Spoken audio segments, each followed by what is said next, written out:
السلام علیکم۔ SN Islamic history میں خوش آمدید۔ بسم اللہ الرحمن الرحیم۔ حضرت سعد رضی اللہ تعالیٰ کے جنتی ہونے کی بشارت پیغمبر اسلام صلی اللہ علیہ وسلم نے مختلف مقامات پر دی ہے۔ حضرت ابو ہریرہ رضی اللہ تعالیٰ عنہ کا بیان ہے کہ نبی اکرم صلی اللہ علیہ وسلم حرا پہاڑ پر تھے اور آپ کے ساتھ حضرت ابو بکر، حضرت عمر، حضرت عثمان، حضرت علی، حضرت طلحہ، حضرت زبیر اور حضرت سعد بن ابی وقاص رضی اللہ عنہم تھے۔ حرا پہاڑ کا پتھر ہلا۔ رسول اللہ صلی اللہ علیہ وسلم نے فرمایا، تھم جا اے حرا، تیرے دامن میں صرف نبی، صدیق اور شہید ہیں۔ نبی خود، حضرت رسول صلی اللہ علیہ وسلم، صدیق حضرت ابو بکر صدیق اور باقی سب شہید ہیں۔ ابو اسحاق کی روایت میں ہے کہ اصحاب رسول صلی اللہ علیہ وسلم میں 4 شخص شدید اور سخت طاقتور سمجھے جاتے تھے: حضرت عمر، حضرت علی، حضرت زبیر اور حضرت سعد رضی اللہ عنہ۔ حضرت عائشہ رضی اللہ عنہا فرماتی ہیں، ایک رات رسول اللہ صلی اللہ علیہ وسلم بیدار رہے اور آپ کو بالکل نیند نہیں آئی، تو آپ نے فرمایا، کاش میرے صحابہ میں سے کوئی نیک بخت رات بھر میری حفاظت کرتا۔ حضرت عائشہ کا کہنا ہے، اتنے میں ہمیں ہتھیاروں کی جھنکار کی آواز سنائی دی۔ رسول اللہ صلی اللہ علیہ وسلم نے دریافت فرمایا، کون ہے؟ آواز آئی، سعد بن ابی وقاص۔ اے اللہ کے رسول، آپ نے سوال کیا، یہاں تم کیسے آ گئے؟ سعد بولے، میرے دل میں آپ کی نسبت خوف پیدا ہوا، لہٰذا میں آپ کے پاس پہرا دینے کے لیے آیا ہوں۔ تو رسول اللہ صلی اللہ علیہ وسلم نے دعائیں دی اور گہری نیند سو گئے۔ امیر المومنین حضرت عثمان رضی اللہ تعالیٰ عنہ کی شہادت کے بعد مسلمانوں کے آپس کے اختلافات، مثلاً جنگ جمل اور جنگ صفین وغیرہ سے کنارہ کشی اختیار کر کے وادی عقیق میں ایک شاندار محل تعمیر کیا اور وہیں مقیم ہو گئے۔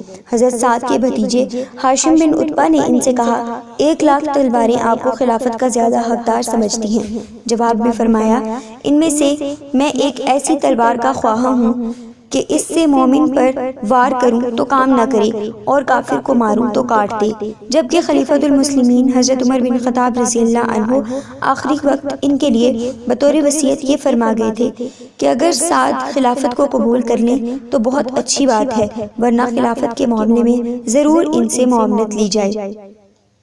حضرت علی رضی اللہ تعالیٰ عنہ نے واقعہ تحکیم کے وقت فرمایا کہ سعد بن ابی وقاص اور عبداللہ بن عمر رضی اللہ عنہما کا ان مشاجرات و اختلافات سے دور رہنا اگر گناہ ہے تو بہت معمولی صغیرہ گناہ ہے، اور اگر ثواب ہے تو بہت بڑا ثواب ہے۔ حضرت سعد رضی اللہ تعالیٰ عنہ کی تعلیمی مجلس کا انداز جداگانہ تھا۔ عام بات چیت کے طور پر اپنے حلقہ نشینوں سے غزوات اور رسول اللہ صلی اللہ علیہ وسلم کے اخلاق و عادات بیان کرتے تھے اور اسی ضمن میں احادیث بھی بیان کرتے تھے۔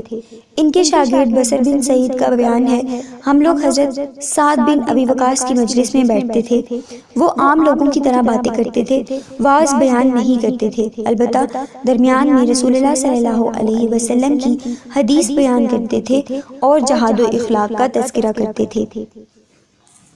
حضرت سعد حدیث بیان کرنے میں بہت احتیاط کرتے تھے۔ سعید بن یزید کہتے ہیں کہ میں سعد بن ابی وقاص، مقداد بن اسود، طلحہ بن عبید اللہ اور عبد الرحمن بن عوف رضی اللہ عنہم کی مجلس میں حاضر تھا۔ میں نے ان میں سے کسی کو رسول اللہ صلی اللہ علیہ وسلم کی حدیث بیان کرتے ہوئے نہیں سنا، البتہ طلحہ بن عبید اللہ غزوہ احد کے واقعات بیان کرتے تھے۔ ایک مرتبہ حضرت سعد کی خدمت میں چند لوگ حاضر ہوئے اور کوئی بات معلوم کی تو جواب میں فرمایا، میں ڈر رہا ہوں کہ تم لوگوں سے ایک حدیث بیان کروں اور تم اس میں 100 حدیث کا اضافہ کر دو۔ یہی وجہ تھی کہ حضرت سعد رضی اللہ تعالیٰ عنہ کسی کے سامنے زیادہ احادیث کو بیان نہیں کرتے تھے۔ ناظرین، اگر ہماری ویڈیو آپ کو پسند آئی ہو تو ہماری ویڈیو کو لائک کریں اور ہمارے چینل کو سبسکرائب کر دیں۔